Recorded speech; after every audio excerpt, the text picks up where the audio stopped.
Actualité, l'Amérique du Nord toujours balayée par des froids polaires.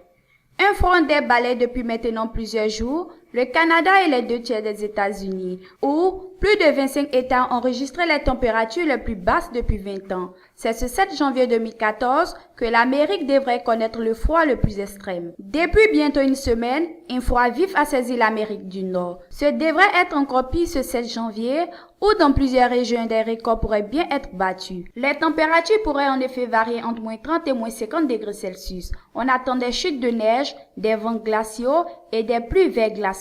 Consigne des autorités: restez chez vous et si vous devez sortir, soyez suffisamment couverts, car une exposition de quelques minutes seulement suffit à provoquer des lésions graves de la peau. Vie quotidienne perturbée. Ils sont maintenant 187 millions à être affectés par ces froids polaires et les habitants des États concernés vivent au ralenti. Tout est pratiquement fermé. Nombre de gouverneurs ont déclaré l'état d'urgence, le dernier en date étant celui de l'Illinois, Pat Keane, qui a qualifié la tempête de record pour le livre des records. Il faut aussi saluer la bravoure des soldats de la garde nationale qui ont secouru les occupants de près de 400 voitures bloquées dans la neige. Pour ceux qui se hasardent sur les routes, les accidents se comptent par centaines et le maire d'Indianapolis a interdit la circulation des véhicules privés. Des milliers de voyageurs restent coincés dans les principaux aéroports où la majorité des vols ont été annulés ou retardés. D'autres vagues de froid?